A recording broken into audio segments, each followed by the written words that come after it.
दत्तु स्वभावो धम्मो खमादि भावो यदत्विहो धम्मो नत्वंत धम्मो जीवानम रखनो धम्मो। आत्मा का जो जानने देखने रूप स्वभाव है वो उसका धर्म है। उत्तम क्षमा आदि जो 10 भाव हैं वे भी आत्मा के स्वभाव भाव हैं, वे भी धर्म हैं। सम्यक दर्शन ज्ञान चारित्र की एक रूपता जो रत्नत्रय है वह भी धर्म है, और जो 100 पर के प्रति दया का भाव है वो भी धर्म है। ऐसे धर्म के स्वरूप को समझकर जो भी अपनी धार्मिक क्रियाएं करता है तो वह अपने कल्याण का उपाय स्वयं कर रहा है। ऐसा अपन को जान करके अपनी धार्मिक क्रियाएं करना चाहिए। हमने पिछले दिनों ऐसा अगर विचार करें कि बीज से वृक्ष तक की यात्रा करी है तो ये अतिशयोक्ति न हो। देखो, बीज जमीन में गिरता है, जमीन क्षमा का प्रतीक है, और बीज जमीन में गिर के और गले में तो अंकुर नहीं फूटता। तो वह जो गलना है वो मान कषाय का अभाव है। और फिर बीज में से जो अंकुर फूटा है तो तेरी मेरी दिशा में जावे तो जमीन से ऊपर नहीं उठेगा। तो सरल होना आवश्यक है। जैसे अंकुर फूटने पर पौधे को ऊपर आने में सरलता आवश्यक है, ऐसे ही जीवन का भी सरल होना, माया कषाय का अभाव होना आवश्यक है। और फिर उस अंकुर पर फिर भी मिट्टी लिपटी रहती है ऊपर आने के बाद भी। वो जब तक न हटे तो पत्तियां नहीं निकलती। तो उस मिट्टी का हटना अपनी मलिनताओं को हटाकर पवित्रता प्राप्त करने जैसा है। लोभ की मलिनता हटे तो पवित्रता हटे। और जब सूर्य के प्रकाश में वह निकलता है तब खिलता है। तो ऐसे ही सूर्य का प्रकाश तो सत्य की तरह से है। हमारे जीवन में भी जो धर्म की स्वरूप की सच्चाई है वो जब तक नहीं आएगी तब तक हमारा उत्थान नहीं हो। अब फिर पौधा धीरे धीरे बढ़ जावे तो खतरा भी बढ़ता है। कोई जाए आकर के पेड़ रख देवे कि खा जावे तो क्या जरूरी है? चारों तरफ बाड़ी लगाना जरूरी है। जिस अपने स्वरूप को जाना है उसके विपरीत भावों का त्याग करके आत्म नियंत्रण करना, संयमित हो करके जीना, यही तो हमारा स्वभाव है। तो संयम धर्म आ गया। अब संयम के कारण वह पौधा बड़ा हो जाता है। अग्नि बरसे चाहे पानी बरसे चाहे ठंड हो गए सब सहन करता है तो मजबूत हो जाए। तो ऐसे ही जीवन में तप धारण करने वाला अपने स्वभाव में दृढ़ता को प्राप्त करता है। और फिर जब उसमें फल फूल लगने लगते तो क्या करता? वृक्ष स्वयं खा लेता क्या? नहीं भैया, वो तो सबको छोड़ देता है, त्याग कर देता है। ऐसे ही अपने जीवन में और तपस्या से जो अपने परिणामों में निर्मलता आती है तो बाह्य मलिनताओं का त्याग करना, यही तो त्याग धर्म है। और अब क्या हुआ? अब फल फूल सबरे देखे खड़े हैं अकेले हैं? त्याग करने के बाद भी ऐसा भाव नहीं आवे कि मैंने त्याग किया। अरे हटो का जो त्याग कर दो। पर भावों का त्याग करना त्याग है क्या? स्वभावों का त्याग तो किया नहीं जा सकता, और पर को त्याग करने का अहंकार तो मिथ्या है। तो कहते कि ना किंचनम अस्ति आकिंचन्य, किंचन स्वभावो आकिंचन्यम, ये भाव हमारे भीतर आ जावे तो वह ही आकिंचन धर्म है। जैसे कि वृक्ष खड़ा हुआ है अपना सब लुटा करके, और फिर जैसे आकाश सबके लिए समान रूप से स्थान देता है, वहां भेदभाव नहीं है। पांचों इंद्रियों के विषयों को छोड़ करके और अपने पर पदार्थों से अपनी बुद्धि हटा करके आकाश के समान सबके प्रति समता भाव रखना। जैसे आकाश में वृक्ष खड़ा हुआ है, जो आवे तो उसके नीचे बैठ जावे, छाया पा जावे, ऐसा ही हमारा जीवन हो जावे। ब्रह्म में हम आचरण करें, अर्थात अपनी आत्मा में आचरण करें तो भेदभाव मिट जाता है। देखो ऐसे ही तो सब धर्म आए अपने जीवन में, जैसे बीज से वृक्ष बनता। और अब क्या रह गया?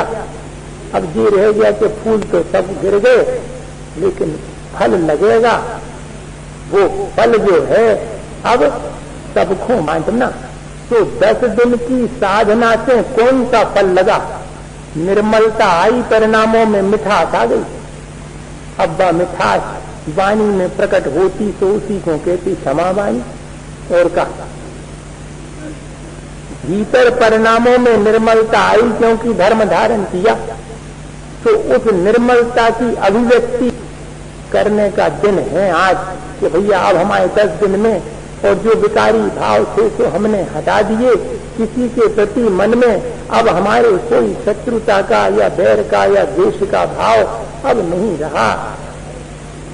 तो अब सब जीवों के प्रति क्षमा भाव धारण करता हूँ। खम्मामि सब जीवानम सव्वे जीवा खमंतुनो। पहले तो मैं सबके प्रति क्षमा भाव धारण करता हूँ, बाद में फिर मैं औरों से भी क्षमा भाव धारण करने के लिए निवेदन कर सकूंगा। पहले तो स्वयं ही क्षमा भाव धारण करना पड़ेगा। पहले अपने स्वभाव को प्राप्त हो, तब जाके दूसरे को कह सकते कि आप भी करो ऐसे है। अपन तो पियत हो गए बीड़ी और दूसरे से कह के छोड़ दो, भैया कोई न छोड़े, वो कह तुमने कहा नहीं छोड़ दी है। पहले अपने भीतर से कलुषता हटे तो दूसरे की कलुषता हटने में देर न लगेगी। मनुष्य सब इस बात के इंतजार में होते हैं कि ये पहले करें, तो अपन अपने ही करो ना, पहले अपने से शुरू करो कि मुझे क्षमा। क्योंकि शत्रु मित्र तो जो बाहर अपन को दिखाई पड़ रहे, जो हमारे विकारी भाव हैं, तो वे हमारे शत्रु हैं। तो अपने से शत्रु का मूल का ऐसे ले।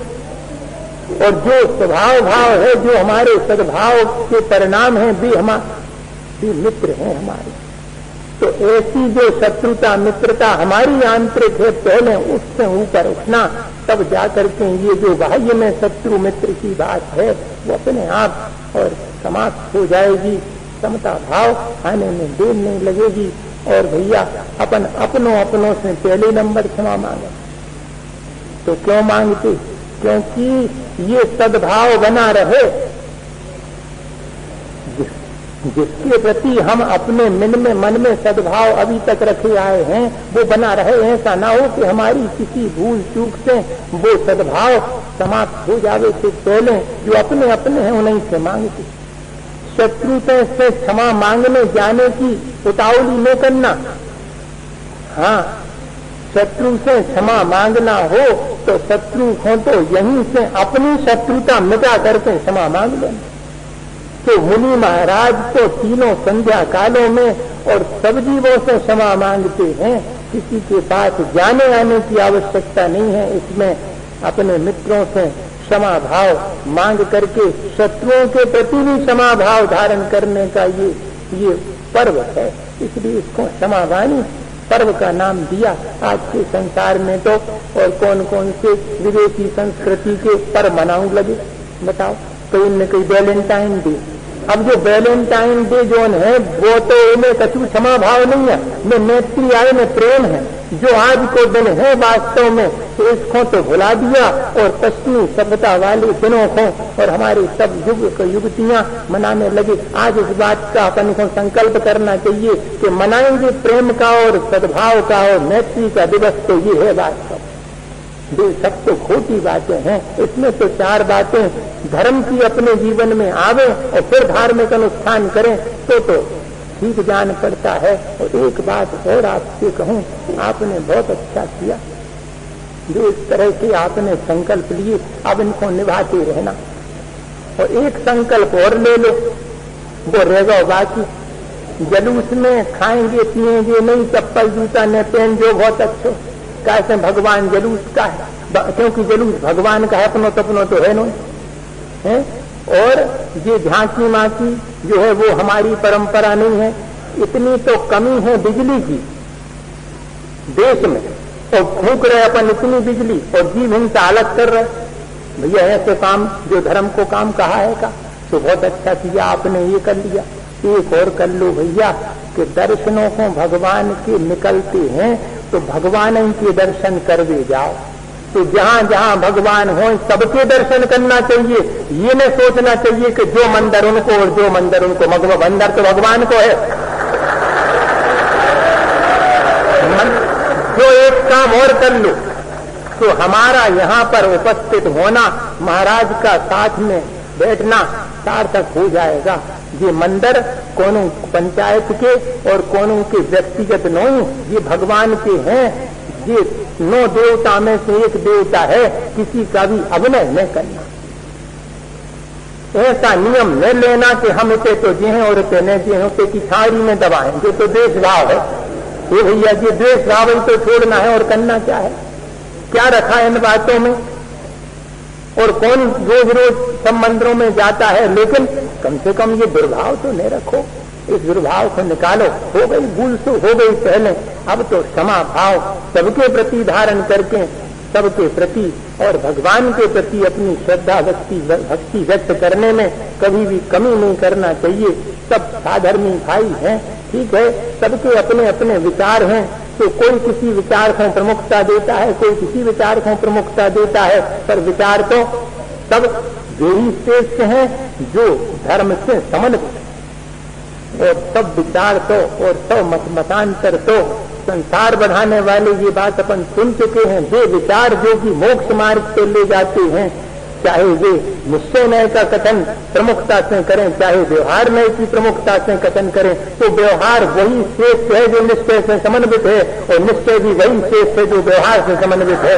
बाकी सब चीजें तो, बाकी सब में कोई धर्म नहीं है, और वास्तव में तो निश्चय में धर्म नहीं है और व्यवहार में नहीं है।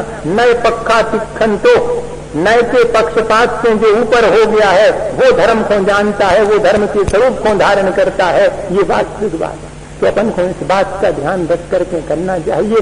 और अंत में जो है मुझे आपसे एक बात कहनी थी, वो ये है कि अपन लोग जो है दूसरे की, माने अपन से कभी गलती हो जावे तो दूसरे से तो चाहत कि वो क्षमा कर दे, को नहीं चाहे, तो ऐसे ही भैया दूसरे की हो जावे तो अपन आगे बढ़ के क्षमा करो ना।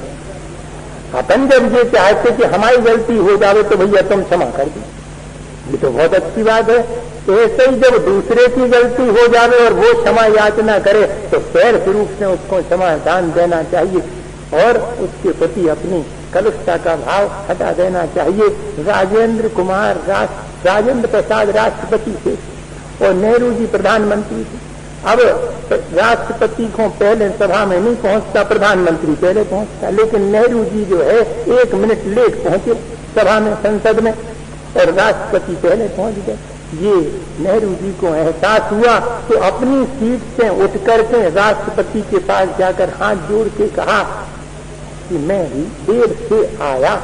इतना कहें इसके पहले ही राष्ट्रपति स्वयं उठ करके उनको हृदय से लगा लिया। बताओ, दूसरे किसी से गलती हो गए तो उसके लिए फॉरगिव एंड फॉरगेट, कोई गलती करे तो हम उससे पैर भाव से क्षमा करें, तब तो हम स्वयं से गलती होगी, तब दूसरे से क्षमा करने के लिए निवेदन कर सकेंगे। आज ऐसा परस्पर में अपन को एक दूसरे के प्रति क्षमा भाव धारण करना चाहिए। पता नहीं कौन सा अवसर किसके जीवन में आवे, मजबूरी में जो है व्यक्ति जो है चूक जाता है। हम आपको एक छोटी सी घटना सुनाते हैं, और बस इतनी बात आज की है, जैसे तो समय पूरा हो गया। वो घटना हमारे सतना के चतुर्मास की है। 2 भैया थे, छोटे भैया बड़े भैया, तो 2 जनों के बीच में बोल चाल बंद हो जाता। अब बड़े भैया हमारे साथ में रोज आहारों को जाते थे, उनके यहाँ भी चौका लगा और उनने हार दी और सबके यहाँ पर जाते थे देने के लिए, अच्छी बात है। अब ऐसा हुआ कि छोटे भैया का भी चौका लगो। अब छोटे भैया का चौका लगो तो अब रोज जाते थे सबके चौकों में, तो बड़े इनको भी जाने पर तो बड़े भैया छोटे को बोल चाल तो ने छोटे को बोले ने बड़े थी। अब बड़ी असमंजस में है, पर मन में विचार आया, क्योंकि परिणाम निर्मल हो गए तो जाकर के ठीक ठीक विचार आता है। मन में विचार आया कि हम तो कौन उनके घर जा रहे, हम तो महाराज के आहारों को जा रहे। तो बड़े भाई जो है जब छोटे भाई के में पड़ गया तो आहार के लिए गया, तो वो भी मेरे पीछे पीछे ऊपर चले गए। और छोटे भाई विचार कर रहे थे कि देखो रोज तो सबके घरों में जाते हैं, देखें हमारे से महाराज के संगे आउट के नहीं आते। और ये ऊपर जैसे ही चढ़े तो छोटे भाई गदगद हो करके बड़े भाई के चरणों में गिर गए। आहार दान के पहले ही दोनों ने मेल मिलाप बाहर ही कर लिया, जैसे ही ऊपर प्रवेश किया, और फिर बड़े गदगद हो करके दोनों ने आहार दान दिया। भाई सार्थकता हो गई।